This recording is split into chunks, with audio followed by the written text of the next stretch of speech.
Bonjour et bienvenue dans cette toute nouvelle vidéo pour les terminales ici en spécialité mathématiques, mais également ceux qui font maths complémentaires. Si vous êtes déterminé, motivé, tout ce que vous voulez, vous pouvez aussi regarder la vidéo. Donc ici, je vous propose un exercice type bac, ok, donc vraiment type bac dans le sens où la formulation des questions, ça va être exactement le même schéma de question, pour vous entraîner sur les lois binomiales, ok. Donc petit entraînement sur les lois binomiales, encore une fois, alors la question que j'ai surlignée, cette question, il faut savoir la refaire. Parce que très souvent, là, dans les derniers sujets que j'ai vus, elle tombe beaucoup cette question. Donc, il faut être à l'aise avec ça. Donc, on va bien revoir ça. Parce que je sais, j'en avais parlé dans une de mes vidéos, cette notion-là, mais on va le retravailler à la technique. Ok. Donc, voilà. Petit exercice bilan. Vous allez voir, on va revoir beaucoup de notions de ce chapitre, tout simplement. Donc, en tout cas, si tu es déterminé, mets la vidéo en pause, essaie de réaliser l'exo, et ensuite, on va tout simplement corriger. Sur ce, donc, correction. Alors, première question. Là, en fait, je vais presque envie de dire c'est une question de cours. On l'a travaillé plusieurs fois. Et ça, tu dois savoir la refaire aussi parce que toujours les sujets bac autour des lois binomiales commencent par cette question. Donc, justifier que grand X sur une loi binomiale et donner ses paramètres. Là, pareil, quand vous avez une question comme ça au bac, il faut surtout pas hésiter à paraphraser le texte. Ok. Donc, les notions clés vraiment qui vont vous rapporter des points sur cette question, c'est quoi? C'est de dire qu'on répète un même schéma de Bernoulli. Donc, un certain nombre de fois. Donc là, ici, c'est quoi le schéma Bernoulli? Le schéma Bernoulli, c'est de lancer un dé non équilibré. Ok.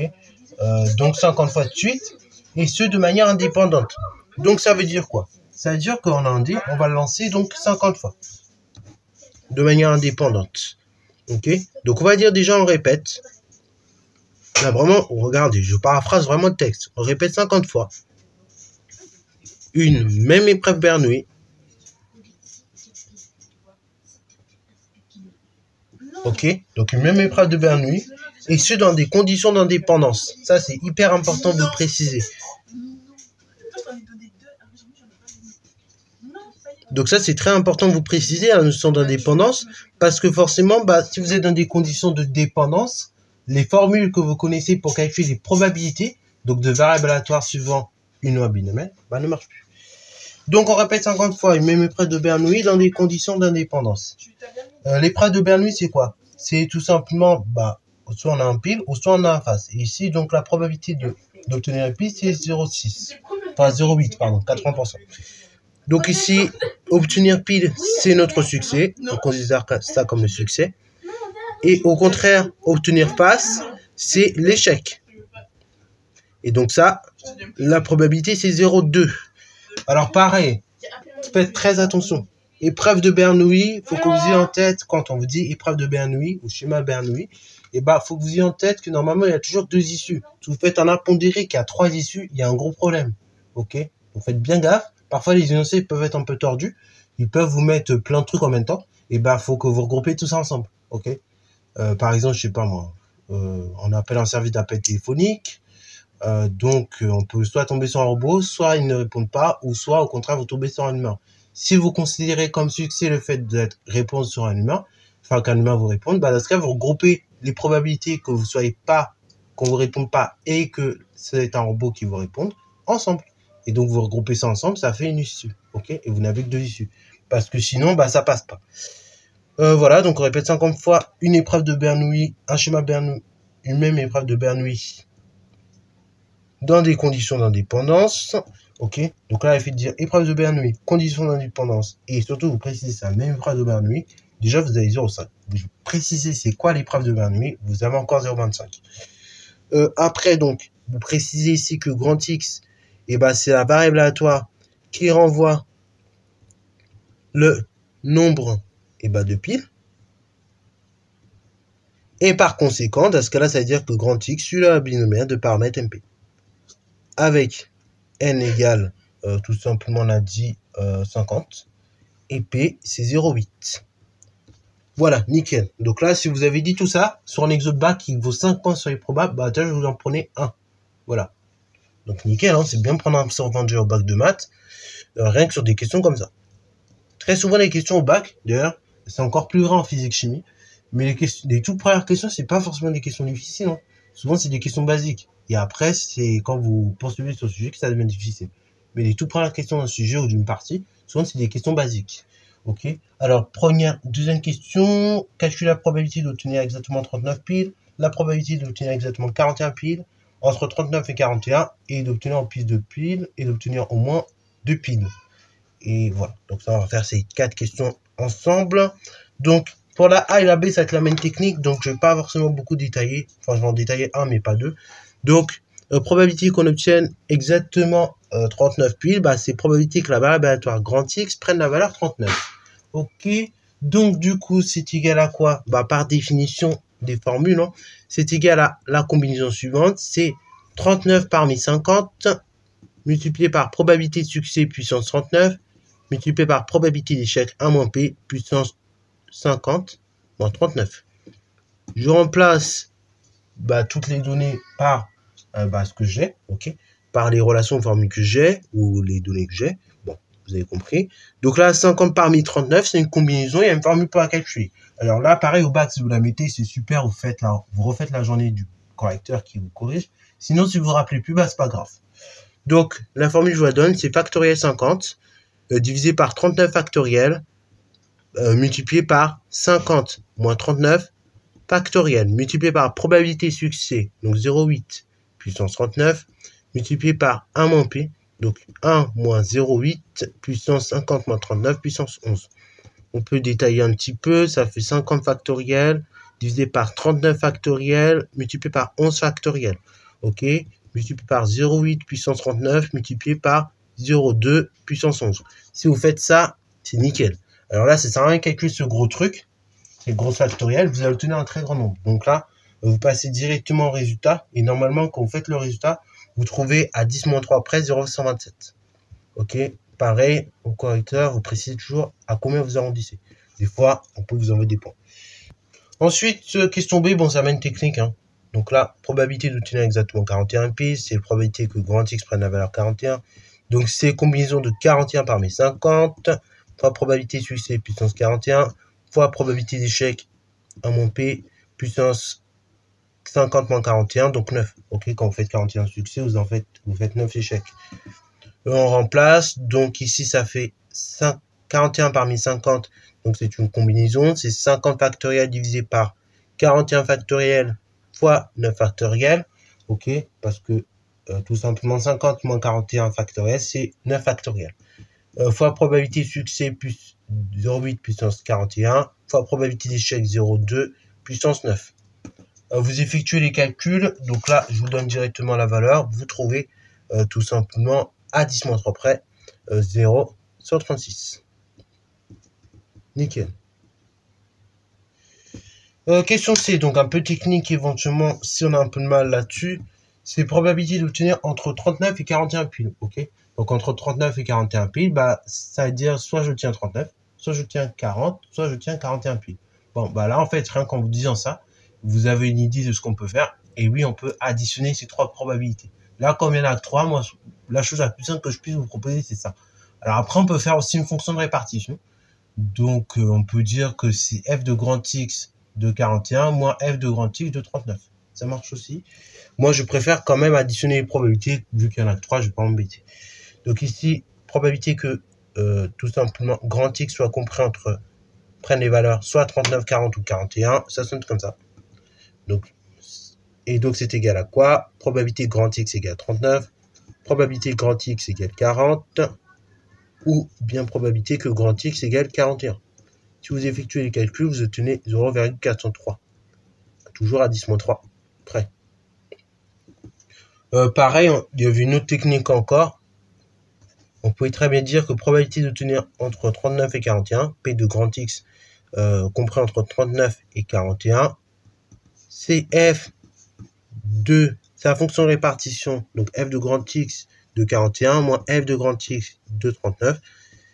Et normalement, vous allez obtenir exactement la même valeur, 0,403 à 10-3 près. Nickel. Bon, ça c'est bon pour cette question C. Maintenant, question D, donc obtenir au plus de piles. Ok. Donc obtenir au plus de piles, c'est-à-dire on veut 0 pile, 1 pile et au plus de piles. Ok. Alors là, on va dire au plus ou 2 piles. Ok. Donc, c'est probabilité que grand X, enfin que la variable aléatoire prenne une valeur grand X supérieure, inférieure ou bien égale à 2. Et donc, du coup, c'est équivalent à dire que c'est la fonction de répartition. Donc, f grand f de 2. F de grand X égale à 2. Pareil, donc là, cette question est traite à la calculatrice pour le coup. Ce que vous faites, donc, j'avais déjà montré la manip dans une de mes vidéos. Du coup, la manip, j'avais déjà montré dans une de mes vidéos, mais je vais la remontrer quand même, si vous l'avez oublié. Donc, on fait seconde. Ensuite, on va dans var. Et en fait, pour avoir f de grand X égale 2, enfin, f de grand X de 2, donc fonction de répartition de 2 en 2. Pardon. Donc, on va dans distribution, voilà. Faites gaffe, hein. Si vous faites comme ça, vous allez dans dessin. Donc, vous revenez là, au cas où. Donc, vous vérifiez que vous êtes sur distribution. Ensuite, vous descendez jusqu'à arriver à binomial f de rep. Vous faites entrée. Donc là, pareil, je le reprécise, j'ai oublié de le faire à chaque fois. Mais là, c'est pour les TI 83, cette manip. Hein. Donc là, on est à 50 essais. Probabilité de succès, je change, c'est 0,8. Hein, voilà. Preuve que j'avais fait dans une précédente de mes vidéos. Et j'avais les valeurs de la précédente vidéo. Et donc, valeur de grand X, ici, c'est 2. Et après, je fais coller. Et après, je fais entrer. Et donc là, du coup, on a une valeur très, très, très petite. C'est 2,22 10 puissance moins 31. Ok. Enfin, on va dire 2,23 10 puissance moins 31. Donc, franchement, c'est très, très faible. Donc, la probabilité qu'on obtienne au plus de piles, bah, elle est très faible. Ok. C'est presque négligeable, en fait. Alors, du coup, la probabilité d'obtenir au moins 2 piles, bah, la probabilité d'obtenir au moins 2 piles, bah, c'est-à-dire qu'on va obtenir plus que 2 piles, ok? Donc, P de grand X supérieur ou bien égal à 2, c'est 1 moins P de grand X inférieur ou bien égal à 2. Donc, c'est 1 moins F de grand X de 2. Et donc là, normalement, si vous effectuez le calcul, vous trouvez un résultat assez proche de 1 tout de même. Ok, si vous faites bien les comptes. Ok. Alors attention, il y avait une petite, j'ai vu une petite coquille, ça arrive. Donc c'est 1 moins l'événement contraire, donc que la probabilité de grand X soit égale ou bien égale ou supérieure ou bien égale à 2. Donc c'est-à-dire 1 moins probabilité que grand X soit strictement inférieur à 2, c'est-à-dire 1 moins probabilité que non, strictement inférieur à 2, décidément. Et donc, c'est 1 moins probabilité que grand X soit inférieur ou bien égal à 1. Et donc, c'est f de grand X de 1. Ok. Là, pareil, si vous effectuez le calcul, vous obtenez un résultat très, très proche de 1. Ok. Voilà. Alors, on y va, let's go. Donc, maintenant qu'on a fait ces 5 questions, je vous propose la question numéro 3. Let's go. Donc, question 3, donc il s'agit de calculer l'espérance de grand X, tout simplement. Donc là, l'espérance de grand X, c'est après interpréter, je rappelle, c'est n fois P. Donc là, du coup, ça fait n égale 50, P c'est 0,8, 50 fois 0,8, 40. Donc, en moyenne, sur un grand nombre de répétitions, et ben, on obtient tout simplement 40. Donc, c'est un grand nombre de répétitions des 50 lancés. On obtient donc, en moyenne toujours, hein, de 40 piles. Voilà, donc quand vous allez lancer ce dé, donc quand vous allez répéter infiniment donc le lancer de 50 dés en moyenne, donc on devrait obtenir 40 dés, enfin 40 piles. Ok, donc ça c'est pour la question 3. Question 4, donc ici il s'agit de calculer l'écart type de x. Donc l'écart type de x, donc c'est racine carrée de np facteur moins p. Ou aussi on peut dire de la façon suivante, c'est racine carrée de l'espérance facteur 1 moins p aussi, parce que n fois p c'est l'espérance. C'est-à-dire racine carrée, donc on a dit de 40 facteur 1 moins p, donc 1 moins 0,8. Ça fait donc racine carrée de 40 fois 0,2.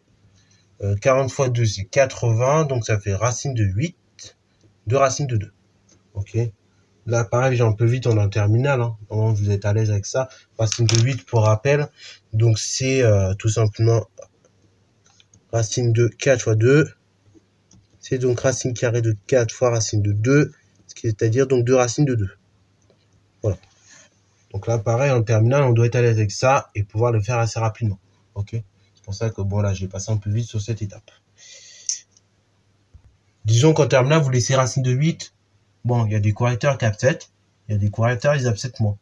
Voilà. Donc, si vous voulez être un peu, si vous voulez prendre des points, essayez de prendre les points au maximum. Donc, essayez d'adopter au maximum les techniques de simplification maximale.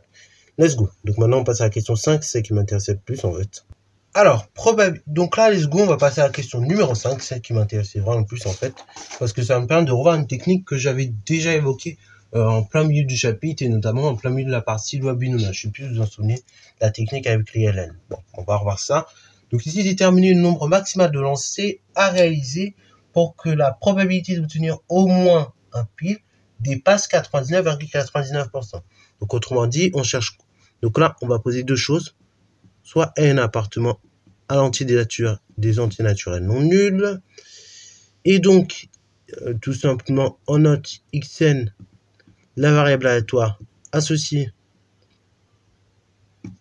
au nombre de piles obtenues. Et donc, en fait, ce que je cherche, c'est que probabilité de ma variable xn, et bah, tout simplement, et bah, ça dépasse 99,99%. Donc la probabilité d'obtenir au moins un pile, ok. Donc au moins un pile, bah, c'est-à-dire donc bah plus d'un pile, ok. Un pile ou bien tout simplement plus, ok. Donc probabilité que grand xn nous renvoie la valeur 1 ou plus. Donc ça se note comme ça. Il faut que cette probabilité dépasse 99,99%. Ok. Donc du coup, moi je mets 10 moins 2.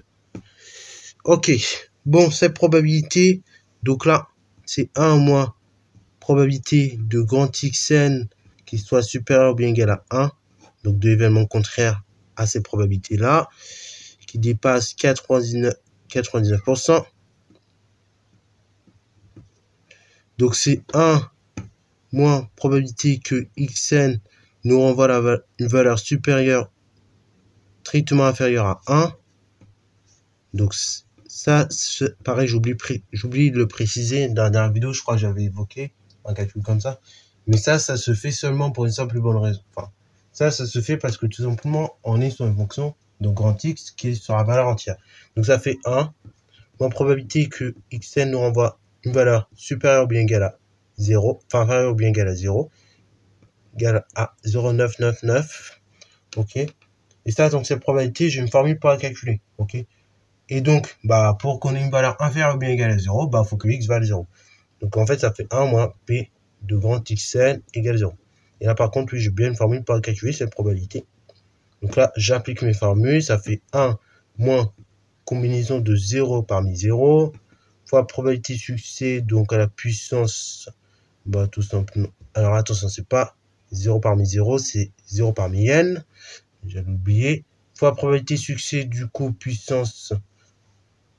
Donc, probabilité succès, c'est puissance 0, fois probabilité d'échec, 1 moins p, puissance, donc, n moins 0, donc n, égale à 0,9999. On y va. Donc, 1 moins 0 parmi n, c'est 1, fois probabilité succès puissance n, c'est aussi 1. Je n'ai pas besoin de remplacer par n'importe quelle valeur. Et là, 1 moins les probabilités d'événements contraires, donc c'est 1 moins 0,8 qui fait 0,2, puissance n, égale 0,9999. Allez, on y est presque les amis. Continue. Alors d'ailleurs, j'aurais dû mettre des équivalents parce qu'en fait, c'est une inéquation en fait, que je vous fais résoudre. Donc on va mettre rapidement ces équivalences. On les aime bien. Bon là, j'ai pas besoin d'autant de 1. Donc ça fait juste 1 moins 0,2 puissance n. Supérieur ou bien égal à... Enfin, supérieur strictement à 0,9999. Ok. Let's go. Donc là, ce que je peux donc faire, c'est balancer le 1 au membre de droite. J'ajoute donc moins 1. Ça fait moins 0,2 puissance n, supérieur strictement à 0,9999, moins 1. Je multiplie par moins 1. Donc ça fait 0,2 puissance n, strictement inférieur. Du coup, à tout simplement 1 moins 0,9999. Bon, là c'est un peu lourd à faire. Donc on va dire c'est 0,2 puissance n strictement inférieur donc à 0,0001. Voilà, j'espère que je ne me trompe pas. Donc ici, je virai l'exposant. Ça c'est un truc qu'on apprendra à faire dans le chapitre 7. fonction logarithme népérien et exponentielle. Mais donc, que je vous avais déjà appris en fait dans ce chapitre-là, là, à partir de cette étape-là, pour débarrasser la puissance n, et ben qu'est-ce que je fais? J'applique ln, j'applique la fonction exponentielle. Donc je fais quoi? Je fais ln, alors je vais mettre même en rouge, ln de 2,2 puissance n strictement inférieur à ln de 0,0001. Ok, alors pourquoi là, j'ai pas changé de sens de l'inégalité? Car tout simplement, la fonction qui est associée à tout réel x, enfin à tout réel x positif, ln de grand x, croît sur r+. Étoile. Ok, nickel, donc c'est pour ça que ça ne change pas l'ordre de l'inégalité. Parce qu'une fonction qui croît, par définition, ne change pas de l'ordre de l'inégalité, tout simplement. La fonction logarithme, pourquoi j'ai appliqué? Parce que ln d'un nombre puissance n, c'est n fois ln de ce nombre. Du coup, je vais tenir n fois ln de 0,2 toujours supérieur ou bien égal à ln de 0,001. Ok, donc là, ça s'explique parce que ln de a puissance n, c'est tout simplement n ln de a.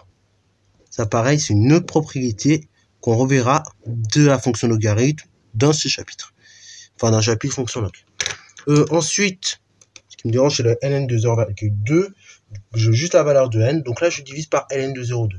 Alors là, pareil, on le reverra. Comme la fonction ln est définie de façon réciproque par rapport à la fonction exponentielle, en fait, sur 0,1, voilà, 0 exclu, bien évidemment, sur 0,1, la fonction est négative. Donc quand je vais diviser par ln de 0,2, comme je divise par un nombre négatif, l'inégalité rechange de sens. Ça fait n strictement supérieur à ln de 0,001 sur ln de 0,2. Ok, car tout simplement 0,2 appartient à intervalle 0,1 et que ln de x strictement inférieur à 0 pour tout x appartenant à l'intervalle 0,1. Voilà, let's go. Donc, maintenant, il ne reste plus qu'à faire le calcul, trouver la valeur de n. Et donc, quand vous effectuez le calcul, normalement, vous trouvez que la valeur de n associée, c'est tout simplement 5,7. Donc, n strictement supérieur à 5,7. Donc, autrement dit, par transitivité, je peux conclure que n est supérieur ou égal à 6. Ok. Donc, autrement dit, c'est à partir de silencier, tout simplement de, c'est pas d ici, mais de pièces, que je vais tenir une probabilité d'avoir au moins un pi qui dépasse 0,99999. Donc 99,99%. Let's go. Voilà, donc c'est tout pour cette vidéo. J'espère que t'as plu. Si c'est le cas, n'hésite pas à la liker, commenter. Et c'est toi en mathématiques et en sciences.